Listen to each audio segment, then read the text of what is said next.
Hello मेरे प्यारे बच्चों, कैसे हो आप सब? अच्छे हो? सभी का स्वागत है हमारे यूट्यूब चैनल पे। तो दोस्तों, आज हम आपके लिए लेकर आए हैं बिहार डीएलएड परीक्षा जो 2024 में एंट्रेंस एग्ज़ाम होने वाली है।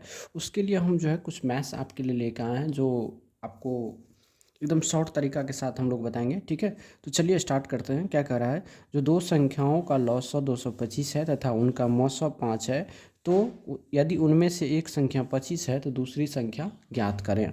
तो इसके लिए एक ही आपको याद रखना है। क्या याद रखना आपको?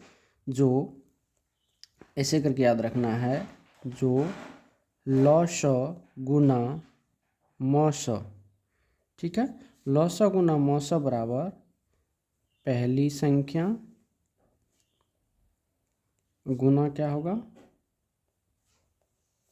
दूसरी संख्या। लॉसा गुना मौसा बराबर पहली संख्या गुना दूसरी संख्या। तो लॉसा बताइए कितना है? तो लॉसा है 225। मौसा कितना है बताइए? 5। पहली संख्या कितना है? 25। तो दूसरी संख्या नहीं पता है। तो नहीं पता है तो मान लेंगे यहाँ पे कुछ नहीं है, तो दूसरी संख्या। कोई दिक्कत नहीं ना? अब काट दीजिए। 5 से काटेंगे तो 5 25, फिर 5 से काटेंगे तो 25। 5 से अगर काटेंगे तो 5 चौके कितना हो गया? 20, 2 5 25 45। यानी यहाँ से निकल गया आपको दूसरी संख्या बराबर कितना? 45। यही आपका आंसर है। ठीक है, चलो आ जाओ। अब यहाँ देखो क्या करा है, वह छोटी सी छोटी संख्या जिसे 8, 9, 12 तथा 15 से भाग देने पर प्रत्येक दशा में शेष एक बचे। ठीक है, देने पर सदा शेष एक बचे, मतलब जब भाग देंगे तो एक शेष बचना चाहिए। तो जब एक शेष बचेगा तो हम क्या करते हैं, पहले एक को घटा लेते हैं। एक को जब घटा लेंगे तो ये कितना होगा? 300, 360। इसमें से एक घटाएंगे तो कितना होगा? 358। इसमें से एक घटाएंगे तो कितना होगा? 180। ठीक है, और इसमें से अगर आप एक घटाएंगे तो कितना हो जाएगा? 178। क्या कोई दिक्कत नहीं ना? अब आइए, अब सबको जी पता है। अब क्या कहता है, जो वह छोटी सी छोटी संख्या ज्ञात करे जिसे 8, 9, 12, 15 से पूरा पूरा भाग लग जाए। तो अब इसमें 8, 9, 12, 15 से भाग देंगे तो पूरा पूरा भाग लगना चाहिए। ठीक है, और 5, 15 से तभी कोई संख्या में भाग लगता है बाबू, जब वह संख्या 5 से विभाज्य होती है। तो 5 से विभाज्य होने के लिए इकाई अंक पे क्या होना चाहिए? 5 होना चाहिए। तो क्या देखिए, इकाई अंक पे 5 है? नहीं है, तो ये ऑप्शन आपका कट गया। यहाँ देखिए नहीं है, तो ये ऑप्शन भी आपका कट गया। कोई दिक्कत? अब बचा आपके पास कितना? 2 नंबर। कितने नंबर? 2 नंबर। अब है क्या, 8 से विभाज्य होना चाहिए। तो क्या देखिए, ये 8 से विभाज्य हो रहा है, तो 8 दूना 16, 4, 8 पंचे क्या 40, ये विभाज्य हो रहा है। 15 से देखिए तो ये भी कट रहा है, 15 का 15 3, 30, ये भी कट रहा है। 9 से भी कट रहा है, सभी से कट रहा है, और ये भी कट रहा है। तो आपको क्या करना है, इनमें क्या करना, छोटी से छोटी संख्या। अगर आपको ये ऑप्शन नहीं रहता तब आपका आंसर कौन सा हो जाता? ये हो जाता। ठीक है, अगर ये दोनों में से है तो आपका आंसर क्या होगा? ये हो जाएगा। ठीक है, अब देखिए 8 से विभाज्य हो रहा है, डिवाइड करिए। तो 8 दूना 16, 4 16 2 ना 20, नहीं सॉरी यहाँ नहीं हो रहा, 8 से विभाज्य नहीं हो रहा है। ठीक है, 8 से विभाज्य ये नहीं हो रहा है, केवल एक ही अंक है ये जो 8 से आपका क्या हो रहा है? विभाज्य हो रहा है। ठीक है, यहाँ मिस हो गया भाग देने में। ठीक है, चलिए कोई दिक्कत। चलिए अब आइए, अब कह रहा है दो संख्या का अनुपात 5:3 है, यदि उनका मौसा 13 है तो संख्या बताएं। अब एक चीज बताइए, जब संख्या का अनुपात दिया रहे आपको, संख्या का अनुपात, ठीक है, संख्या का अनुपात क्या है? 5:3। और आपका मौसा दिया रहे, क्या दिया रहे? मौसा दिया रहे।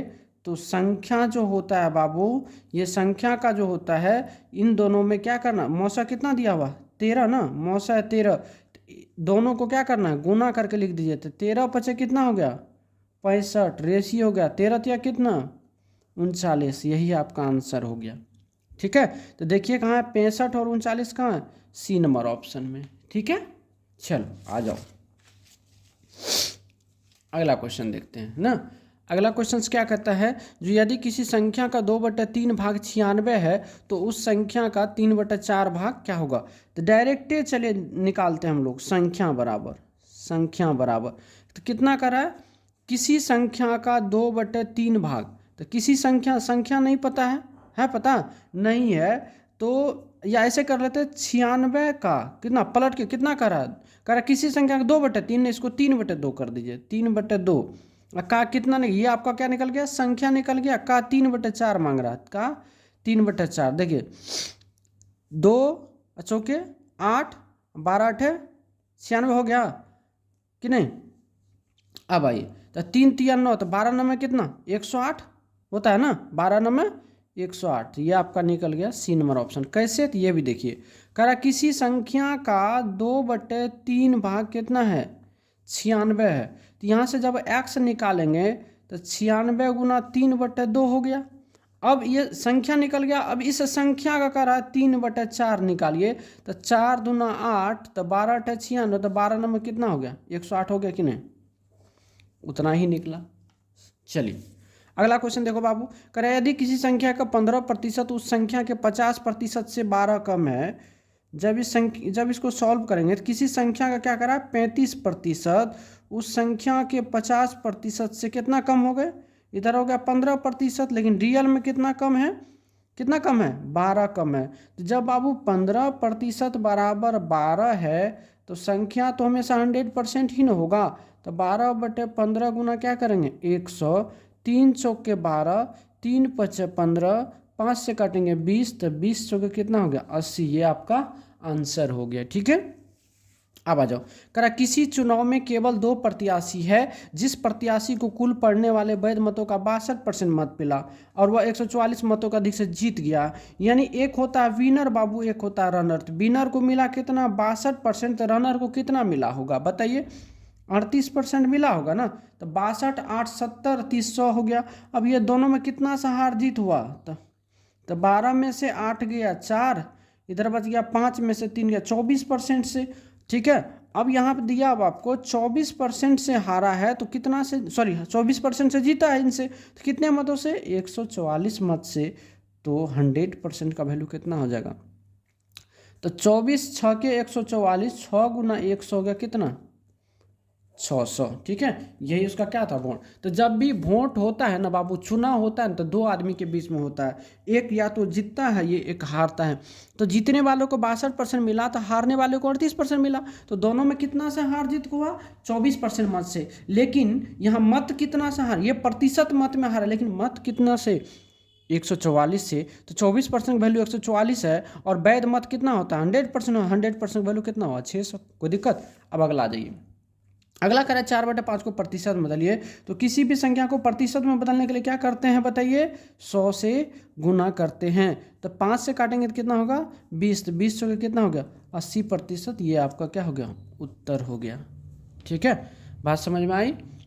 तो दोस्तों अगर आपको डीएलएड में मैथ्स में पूरा मार्क लाना है तो हमारा यूट्यूब चैनल ज्वाइन कर लीजिए, इसमें आपको जो है प्रत्येक दिन हर टाइप के क्वेश्चंस आपको मिलते रहेंगे। ठीक है, कोई दिक्कत। चलिए आज के लिए बस इतना ही, आप लोग का प्यार भरा मिला तो आगे भी हम लोग कंटिन्यू करेंगे।